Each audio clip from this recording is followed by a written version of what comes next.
তাতকৈ অকণমান ছুটিকৈ বেজিটো উলিয়াই দি আকৌ এনেদৰে পকাই দিব লাগিব। ফুলপাহৰ দৰে হ'ব দেখিবলৈ। আকৌ সোঁ মাজত দিব লাগিব। সোঁ মাজতো এনেদৰে দি অকণমান উলিয়াই দি এনেদৰে পকাই দিব লাগিব। এডাল এইটো পদ্ধতিত হ'ব আৰু এডাল এইটো পদ্ধতিত হ'ব। নমস্কাৰ সকলোকে আমাৰ চেনেলৰ অন্য এটা ভিডিঅ'লৈ আপোনালোক আটাইকে স্বাগতম জনাইছোঁ। আশা কৰিছোঁ আপোনালোক সকলো ভালে কুশলে আছে। আজি মই আকৌ এটা নতুন চিলাই আপোনালোকৰ মাজলৈ লৈ আহিছোঁ। আহকচোন চিলাইটো কৰিবলৈ একেবাৰে সহজ, আপোনালোকে শিকি লওক। চিলাইটো কৰিবৰ কাৰণে মই এখন উকা কাপোৰ লৈছোঁ। এইটো ডিজাইনৰ কাপোৰ মোৰ এযোৰ কৰি থোৱা আছে, সেইবাবে মই গোটেইযোৰ কাপোৰ কৰি নেদেখুৱাওঁ, এপাহ কৰি আপোনালোকক দেখুৱাম। শেষত মই কাপোৰযোৰ দেখুৱাই দিম আপোনালোকক কেনেদৰে বনাইছোঁ। এখন উকা কাপোৰ লাগিব আৰু লগতে এটা ফ্ৰেম লাগিব চিলাই কৰিবৰ কাৰণে, আৰু এডাল পেঞ্চিল লাগিব, লগতে এপাত খাৰু লাগিব চেপটো বনাই ল'বৰ কাৰণে। আৰু মই এইটো মিহি ঊলটো লৈছোঁ। বেজিটোত মই দুডলীয়াকৈ এনেদৰে সূতাডাল ভৰাই ল'লোঁ। প্ৰথমে মই কাপোৰটোত ফ্ৰেমটো লগাই ল'লোঁ। এতিয়া মই খাৰুপাত মাজতে থৈ এনেদৰে চেপটো বনাই ল'ম। আঁকি লোৱা চেপটোৰ সোঁ মাজতে তলৰ পৰা বেজিটো এনেদৰে সুমুৱাই ল'ব লাগিব।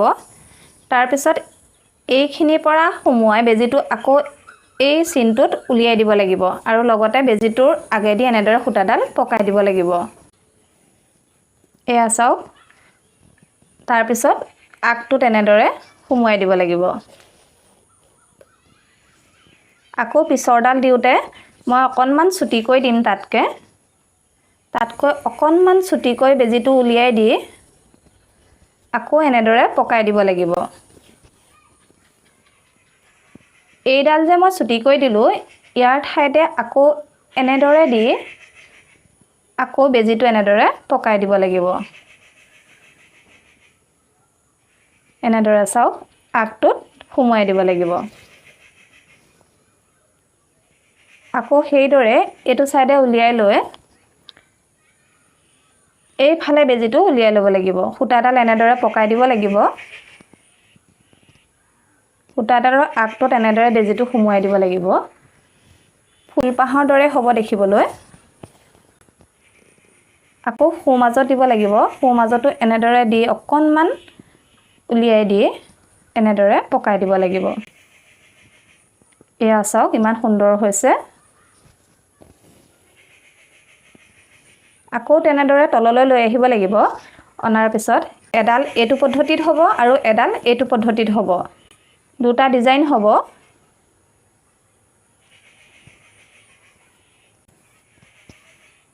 এয়া চাওক, এনেদৰে আগটোত আকৌ সুমুৱাই দিব লাগিব। একে পদ্ধতিৰে আকৌ মই এডাল ছুটিকৈ দিম। এডাল অকণমান ছুটিকৈ দিব লাগিব। যিহেতু এইডাল ছুটিকৈ দি আগত মই এনেদৰে ডিজাইন কৰি দিছোঁ, একে পদ্ধতিৰে আকৌ এডাল ছুটিকৈ দিম।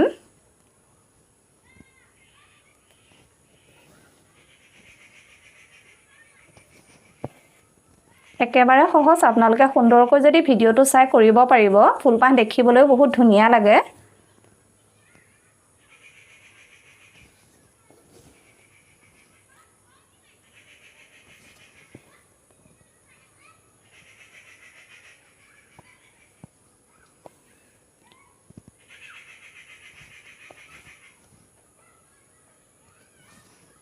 সূতাডাল যিহেতু শেষ হৈ গৈছিল, এতিয়া মই জইন দি লৈছোঁ। তলফালে এনেদৰে গাঁঠি এটা দি ল'লে হৈ যাব। এতিয়া মই এইটো পদ্ধতিৰে গোটেই ফুলপাহ সম্পূৰ্ণ কৰি আপোনালোকক দেখুৱাই আছোঁ।